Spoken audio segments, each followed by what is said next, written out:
बिस्मिल्लाहिर्रहमानिर्रहीम।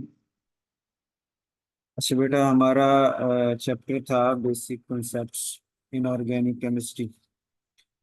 तो उसमें मैंने आपसे शेयर किया हुआ है क्वेश्चन की लिस्ट जो है ना, वो शेयर की हुई है, जिसमें हमने जो मुख्तलिफ टॉपिक्स हैं जैसे hybridization, electric effect, resonance effect, hyperconjugation, hydrogen bonding वगैरह, इनके ऊपर जो डिफरेंट क्वेश्चंस पूछे जा सकते हैं पॉसिबल, तो वो लिस्ट आपके पास है। उसकी मैंने हिंट्स भी आपको ये लिस्ट की जो है ना शक्ल में शेयर की हुई है।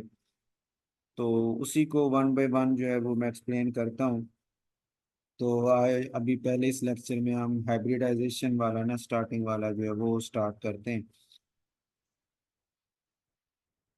तो इसमें हाइब्रिडाइजेशन के क्वेश्चन स्टार्ट हो रहे हैं क्वेश्चन नंबर 3 से, है ना। अच्छा, इसमें अब जो चूंकि पहले हम क्लास में डिस्कस कर चुके हैं कि जो बेसिक्स है ना हाइब्रिडाइजेशन क्या है वो वगैरह, इसी तरह इंडक्टिव इफेक्ट क्या है, रेजोनेंस इफेक्ट क्या है, हाइब्रिडाइजेशन हाइपर कॉन्जुगेशन क्या है, हाइड्रोजन बॉन्डिंग क्या है। तो ये बेसिक्स तो चूंकि हम पहले डिस्कस कर चुके हैं, पहली पिछली क्लासेस में भी, आप ये पिछले सेमेस्टर में भी बात कर रहे हैं।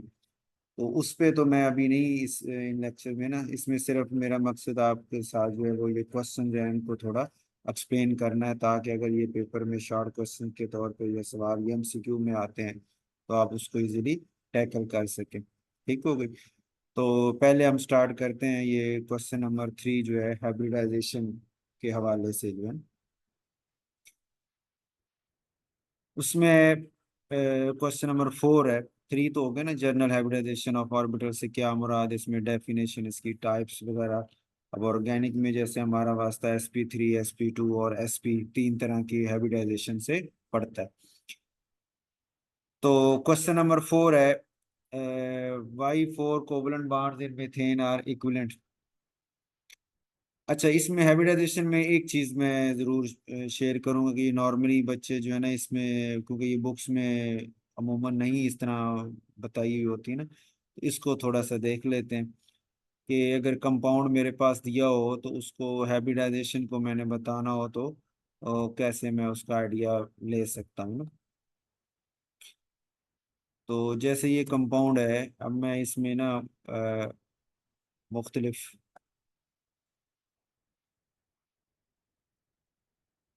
टाइप्स के एटम जो है वो शो करता हूँ।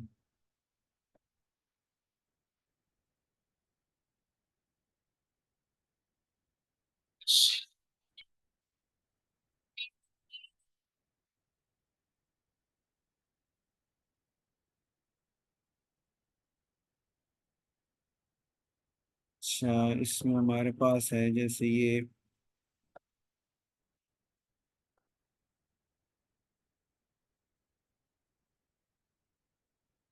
ठीक है बेटा, इसी में एक दो हेटेरो एटम भी ले लेते हैं। ऑक्सीजन है जैसे, और ये कार्बन है।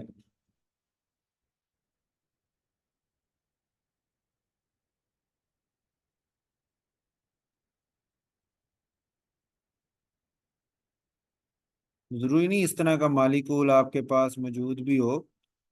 ये मैंने एक रफली एक आपको आइडिया देने के लिए ना इसको ड्रा कर रहा हूँ। अच्छा, sp3 हाइब्रिडाइजेशन में आपको याद होगा कि हमारे पास टेट्राहेड्रल ज्योमेट्री होती है, यानी 4 लूप्स होते हैं ना। अ, इस फॉर्म में कह लें,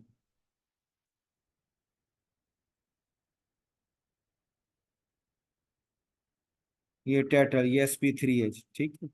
इसी तरह अगर आप ये 3 लूप बनाए तो ये sp2 है, और लीनियर शेप में हो तो ये sp है। ठीक हो, sp3, sp2 और ये sp है। अच्छा, हमने पता कैसे चल रहा है, sp3 की निशानी ये रख रहे हैं कि इसमें 4 लूप्स हमें रिक्वायर होंगे, यानी एक एटम जिसको अपने साथ अटैच मुख्तलिफ एटमों को जोड़ने के लिए और लोन पेयर को रखने के लिए 4 लूप्स चाहिए, वो sp3 में जाएगा। ठीक हो गए। और जिसको 3 चाहिए वो ये sp3 हो गए। इसे आप sp2 कह लें, और इसे आप sp कह लें। ठीक हो गए। जिसमें दो लूप्स रिक्वायर हैं। अच्छा, अब लूप्स गिनते हुए आपने दो चीजों का ख्याल रखना है लूप्स काउंट करते हुए। एक आपने सिग्मा बाउंड कह लें, ठीक है, सिग्मा बाउंड्स को देख लेना। दूसरा आपने नंबर ऑफ लोन पेयर्स को देख लेना। सिग्मा बाउंड्स और लोन पेयर्स ये दो जो हैं, इनको आपने देख लेना है। इनको दो को देखते हुए आपने लूप्स गिन लेने। अब जैसे ये फर्स्ट कार्बन है, इसमें आप देखें तीन हाइड्रोजन है और एक इधर कार्बन के साथ चार बाड है, तो चार इसे लूप चाहिए, तो ये sp3, ठीक हो गया। यानी ये कार्बन आपकी sp3 बनी।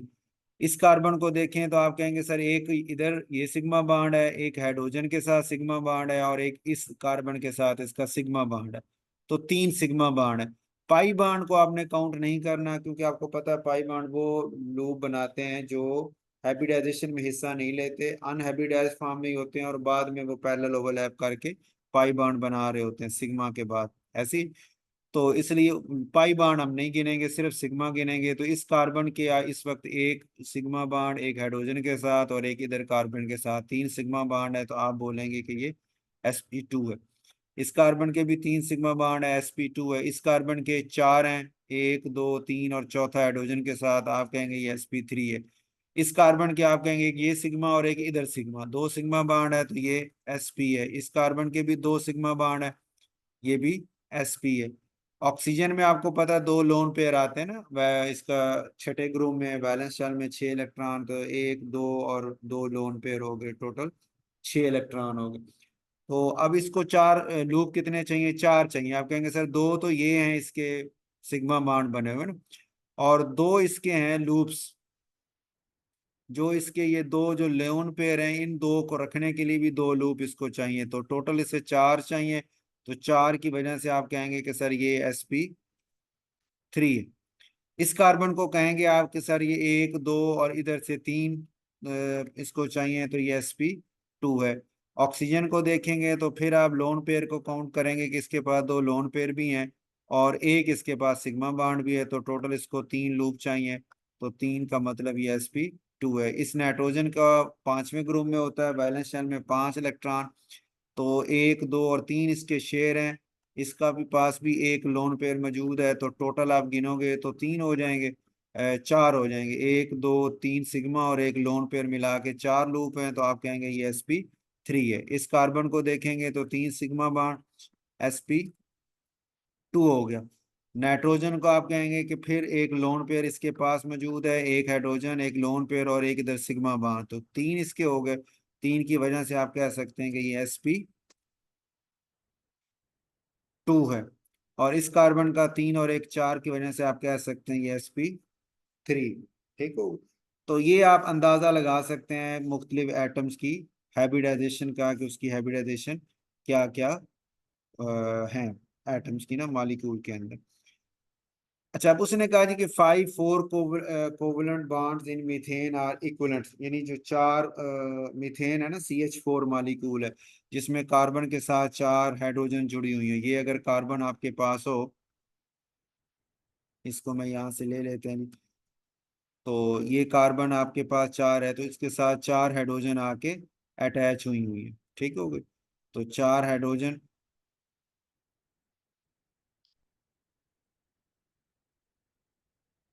स्फेरिकल आपकी शेप में होती हैं, ठीक हो गए। तो चार हाइड्रोजन इस अंदाज से ओवरलैप कर रहे हैं इसके साथ।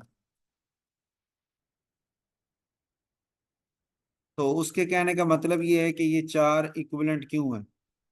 तो उसका आंसर हम देते हैं, क्योंकि कार्बन की आप कॉन्फ़िगरेशन देखें ना, कार्बन एटॉमिक नंबर है कार्बन का 6 है, ठीक है। आप 6 की इलेक्ट्रॉनिक कॉन्फ़िगरेशन आप लिखते हैं, तो आप लिखते हैं सर 1s2 है, ठीक है। फिर 2s2 है, फिर आप लिखते हैं 2p। अच्छा, 2p में आपको पता तीन होते हैं ना, 2px होता है, 2py है और 2pz है, तीन उसमें आते हैं। और इसके पास अब टोटल 6 इलेक्ट्रॉन है, तो 6 का मतलब ये कि आप कहेंगे सर 2 और 2 4 तो हो चुके हैं, तो एक इलेक्ट्रॉन इधर आ रहा है, 5 हो गए। एक इलेक्ट्रॉन यहाँ पे आ रहा है तो 6 हो गए। ठीक हो गए। अब इस केस में अगर वैसे अनपेड 4 हैं, आप इसको नाम देते हैं कि सर ये एक ग्राउंड स्टेट होती है। ठीक हो गया। फिर आप कहते हैं कि सर ये हम ऑक्साइडेड स्टेट में लेके जाते हैं, तो ऑक्साइडेड स्टेट में इसके हमारे पास जो शेप बनती है उसमें एक इलेक्ट्रॉन 2s से 2p z में चला जाता है, जिसकी वजह से इसकी जो अरेंजमेंट है कुछ इस अंदाज से बन जाती है। अच्छा, अभी इसको आप रखते हैं सामने, तो ये बता रहा है कि इसमें अब 3 आपके पास हैं पी ऑर्बिटल और एक है एस ऑर्बिटल। अब ये 4 हाइड्रोजन के एस ऑर्बिटल अगर आके ओवरलैप करते हैं इन्हीं चारों के साथ, तो आप कहेंगे कि सर इसमें तो फिर एक बाड होगा एस और एस के दरमियान, और 3 बाड होंगे एस और पी के दरमियान। अब एस और पी की ओवरलैपिंग और एक्सटेंड है उनका, उनकी सिग्मा बाड की स्ट्रेंथ और होगी। एस और एस की आपस में ओवरलैपिंग की एक्सटेंड सलाहियत और है, उसकी जो स्ट्रेंथ है वो उससे डिफरेंट होगी। अब इसमें हमारे पास अब क्वेश्चन ये आता है कि अगर ये ऐसे मिलते हैं तो फिर तो इन चारों में से 3 बाड एक जैसे होने चाहिए और एक बाड जो है वो अलग होना चाहिए। लेकिन अब होता ये है कि चारों के चारों जो है वो सेम है। तो इसमें बेटा अब ये चारों जो है वो होने चाहिए, फिर डिफरेंट एक्सटेंट डिफरेंट स्ट्रेंथ के होने चाहिए, लेकिन उसका क्वेश्चन था चारों एक जैसे हैं, तो हम कहते हैं कि ये चार एस और पी ऑर्बिटल ऐसे अकेले अकेले ओवरलैप नहीं करते, बल्कि पहले चारों आपस में हाइब्रिडाइज होते हैं, मिक्सअप होते हैं, और sp3 चार बना देते हैं लूप्स। तो अब वो जो 4 हाइड्रोजन है वो sp3 चार के साथ आके ओवरलैप कर रही है, और चूंकि चारों एक जैसे हैं तो चारों हाइड्रोजन की फिर जो ओवरलैपिंग वो भी एक जैसी है, और उनकी बाड की स्ट्रेंथ भी एक जैसी। ठीक हो गई। दूसरा क्वेश्चन नेक्स्ट हमारे पास है, ये इसने ना हिंट भी आपको दिया कि हाइब्रिडाइजेशन की वजह से जो 4 लूप्स हैं वो एक जैसे हैं, जिसकी वजह से ओवरलैपिंग की जो एक्सटेंड है सलाहियत है वो भी एक जैसी है, और हमारा जो बाड है उसकी स्ट्रेंथ भी एक जैसी होती। Discuss the geometries of C2H6 C2H4 C2 on the basis of hybridization approach. तो इसमें तो आप इन मॉलिक्यूल्स की हाइब्रिडाइजेशन को देखते हुए कि इसमें sp3 है, इसमें sp2 है, इसमें sp है, तो उनकी ज्योमेट्रीज को आप एक्सप्लेन कर देंगे। What is the hybridization of different elements in different compounds, ये अभी मैंने आपको पीछे एक्सप्लेन कर दिया था। सातवां, what does effect does hybridization have on the stability of bonds, के बॉन्ड की स्टेबिलिटी पे हाइब्रिडाइजेशन का क्या इफेक्ट है ना। तो आप कहते हैं कि सर एस करेक्टर जितना ज्यादा होगा उतनी जो बॉन्ड जो लूप है उसका साइज छोटा होता जाएगा। न्यूक्लियस की अट्रैक्शन जो शेड इलेक्ट्रॉन पे ज्यादा होती जाएगी तो बॉन्ड हमारा स्ट्रॉन्गर होता जाएगा। मतलब देखें ना कि ये जो आपके पास लूप थे, ये sp3 में जो ये लूप है इसका साइज जो है वो बड़ा है, ये लूप की लेंथ जो है वो साइज जो है वो इन ज्यादा है। वो वजह उसकी क्या है कि इसमें पी का करेक्टर ज्यादा है ना, और पी की आपको पता है शेप जो है वो इस अंदाज से है, ये जैसे डंबल लाइक शेप होती है। ठीक है। और जो एस है वो स्फेरिकल होता है। तो एस चूंकि स्फेरिकल सिमेट्रिकल है, न्यूक्लियस के राउंड अबाउट आता है और करीब होता है, जो पी पी ऑर्बिटल है वो जरा फैला हुआ ज्यादा होता है। तो पी का करेक्टर जितना ज्यादा होगा उतनी इस लूप का जो साइज है वो बड़ा होता जाएगा। इस लूप का साइज बड़ा है, sp2 के अंदर लूप ये जो है वो थोड़े छोटे साइज का है, और sp में जो लूप है वो उससे भी छोटे साइज का है। वजह क्या है कि जो sp3 है उसमें आपके पास एस करेक्टर जो आ रहा है sp3 के अंदर वो सिर्फ वो 25% है। ठीक है। sp2 में आपके पास ये 33% बना, और जो sp है इसमें आपके पास ये 50% बना। ठीक है, एस कैरेक्टर जो, अब वो इस एस कैरेक्टर की बढ़ने की वजह से जिसे हम नाम दे रहे हैं, मतलब कि वो जो लूप है वो न्यूक्लियस इस कार्बन के न्यूक्लियस के करीब है, लूप छोटा है। जो भी अब हाइड्रोजन यहाँ आके या इलेक्ट्रॉन आके ओवरलैप करेंगे तो ये जो शेड पेयर इलेक्ट्रॉन होगा वो इस न्यूक्लियस के करीब होगा, अंडर मोर अट्रैक्शन होगा, जिसकी वजह से बॉन्ड की स्ट्रेंथ स्टेबिलिटी जो है वो ज्यादा हो जाएगी। उसके बाद है क्वेश्चन नंबर 8 है, why acetylene has shorter bond length than ethylene, यानी डबल बॉन्ड से ट्रिपल बॉन्ड की बॉन्ड लेंथ छोटी क्यों होती है? तो वो वही बात जो अभी हमने एक्सप्लेन की है कि sp हाइब्रिडाइजेशन है, ट्रिपल बॉन्ड आ गया, और sp हाइब्रिडाइजेशन की वजह से 50% एस करेक्टर हो गया, बॉन्ड लेंथ, उस बॉन्ड जो लूप है उसका साइज शॉर्ट हो गया, तो बॉन्ड लेंथ भी शॉर्ट हो गई। उसके बाद है 9 वाला, why acetylene is more acidic than ethane. इसका आंसर भी यही है कि हाइब्रिडाइजेशन sp आती है, इथा एस्टिलीन के अंदर एस करेक्टर ज्यादा हो गया, हमने कहा कि लूप का जो साइज है वो शॉर्ट हो जाएगा, न्यूक्लियस की अट्रैक्शन शेड पे इलेक्ट्रॉन पे ज्यादा, यानी कार्बन की इलेक्ट्रोनेगेटिविटी ज्यादा होगी, कार्बन पे पार्शियल माइनस चार्ज आना शुरू हो जाएगा, तो जो हाइड्रोजन साथ है वो पार्शियल पॉजिटिव में जाना शुरू हो जाएगी, यानी सी एच बाड आपका पोलर होता जा रहा है। पोलर होने का मतलब उसके लिए एच प्लस आयन को लूज करना आसान हो जाएगा, और एच प्लस लूज करेगा तो इसी को हम फिर एसिडिटी का नाम दे रहे होते हैं। ठीक हो गई? यानी एस्टलीन है ना ये, अगर मैं ड्रा करें हम, तो ऐसे है ना एस्टलीन का स्ट्रक्चर, ट्रिपल बॉन्ड। तो ये कार्बन है, यहाँ पे भी कार्बन है, ये हाइड्रोजन इसके साथ है, और इधर भी हाइड्रोजन है। ठीक है, इलेक्ट्रॉन एक्टिविटी ज्यादा होने की वजह से इसके ऊपर पार्शियल नेगेटिव चार्ज इसके ऊपर आता जा रहा है। ठीक हो गई? तो वजह उसकी क्या है?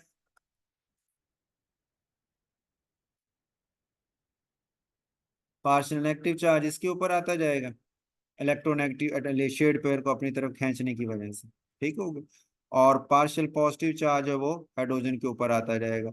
इस चार्ज आने का मतलब ये है कि अगर इसको सूटेबल एनवायरनमेंट मिला, पोलर एनवायरनमेंट मिला, या कोई हाई रिएक्टिव जैसे सोडियम मेटल आप इसमें डालेंगे तो वो हाईली रिएक्टिव इस एच को निकाल देती है और इस कार्बन के साथ जुड़ के सोडियम एस्लाइड बना लेती है। ठीक है, तो हाइड्रोजन को वो निकाल देती है, और इसको फिर हम कहते हैं ये एसिडिक करेक्टर शो कर रहा है कि H प्लस आयन ये लूज कर सकते। उसके बाद है जी 10, the shapes of molecules depend upon the nature of atomic orbitals involve. कि जो मॉलिक्यूल शेप है मॉलिक्यूल्स की वो डिपेंड करती है कि एटॉमिक ऑर्बिटल जो इन्वॉल्व हैं उनकी shape, shape of the molecules depend upon nature of the atomic orbital. उसकी वजह बता दो। मतलब ये कि sp3 हाइब्रिडाइजेशन है तो आप कहेंगे सर वो टेट्राहेड्रल ज्योमेट्री में आ रही है, तो यानी शेप का ताल्लुक हाइब्रिडाइजेशन के साथ हो गया। sp2 हाइब्रिडाइजेशन है तो ट्राइगोनल प्लेनर ज्योमेट्री थी, sp होती है तो वो लीनियर में चला जाता है। Triply bonded carbon has more electronegativity than double or single bonded, वो बात अभी हमने कर ली कि ट्रिपल बॉन्ड में चूंकि sp हाइब्रिडाइजेशन है, एस करेक्टर ज्यादा हो गया, लूप का साइज छोटा हो गया, न्यूक्लियस की अट्रैक्शन शेड इलेक्ट्रॉन पे ज्यादा हो गई, कार्बन की इलेक्ट्रोनेगेटिविटी ज्यादा हो गई। Explain the basicity order as trimethylamine greater than pyridine greater than acetonitrile. तीनों का स्ट्रक्चर बना लेते हैं फिर हम इनको कंपेयर कर लेते हैं। एक आपके पास ट्राईमिथाइलअमीन आ गई,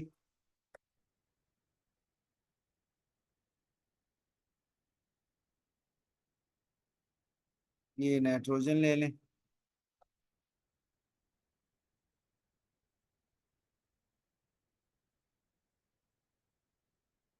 ये ट्राईमिथाइलअमीन है जिसमें इसके पास एक लोन पेयर भी मौजूद है। ठीक हो गया? दूसरा मालिक्यूल था आपके पास पिरिडीन, और तीसरा सीटोनाइट्राइल। पिरिडीन में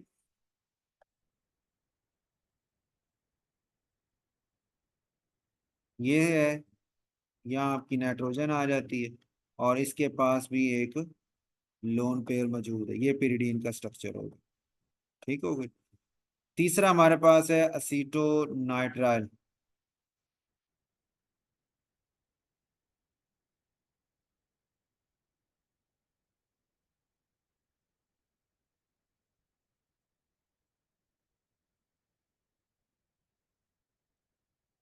और लोन पेयर इसके पास भी मौजूद, तीनों में नाइट्रोजन के पास लोन पेयर है।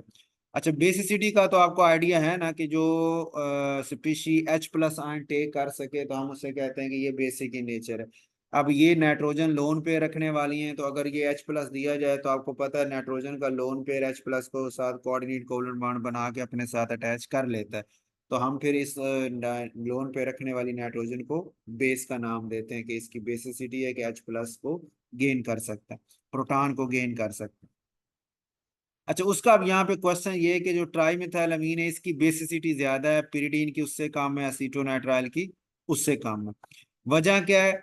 आप कहेंगे सर देखें अगर आप इधर, तो ये नाइट्रोजन जो है इसको 1 2 3 और लोन पेयर के साथ 4 है, तो ये नाइट्रोजन आप कहेंगे सर यहाँ पे sp3 हाइब्रिडाइजेशन के साथ ठहरी हुई है।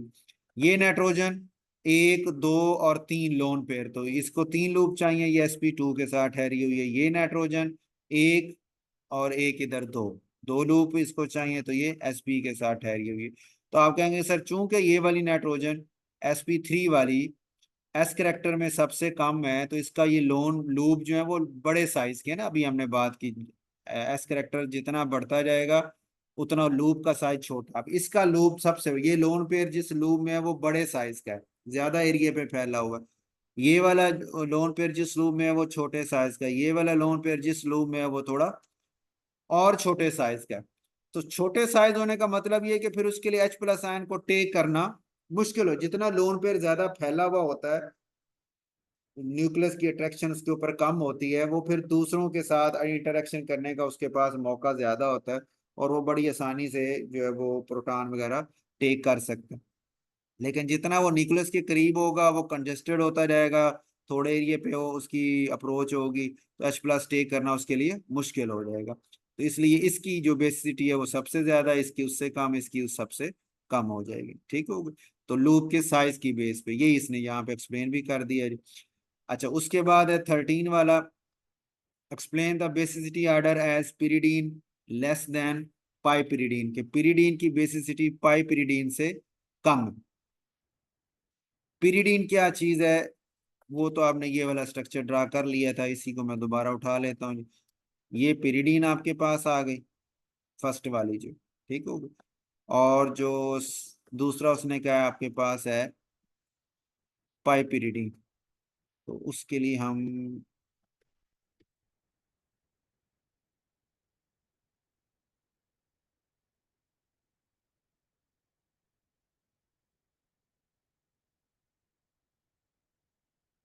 ठीक हो गई,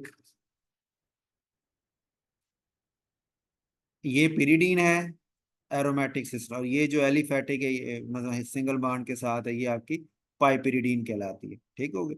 अब आप कहेंगे सर पिरिडीन में नाइट्रोजन sp2 के साथ है और ये पाइपिरिडीन में जो नाइट्रोजन है इसका लोन पेयर भी इसके पास है और ये sp3 के साथ है ना, 4 लूप इसको रिक्वायर है, तो ये sp3 के साथ है। तो फिर वही बात जो भी हमने ऊपर की कि sp3 वाला जो है वो ज्यादा लोन पेयर ज्यादा एरिया पे फैला हुआ है, तो वो प्रोटॉन टेक करने की उसकी सलाहियत ज्यादा होगी। ठीक हो गई। तो यहाँ तक ये क्वेश्चंस हैं हाइब्रिडाइजेशन के हवाले से। तो नेक्स्ट लेक्चर में हम इंडक्टिव फैक्ट जो है उसके क्वेश्चंस को फिर एक्सप्लेन करते हैं।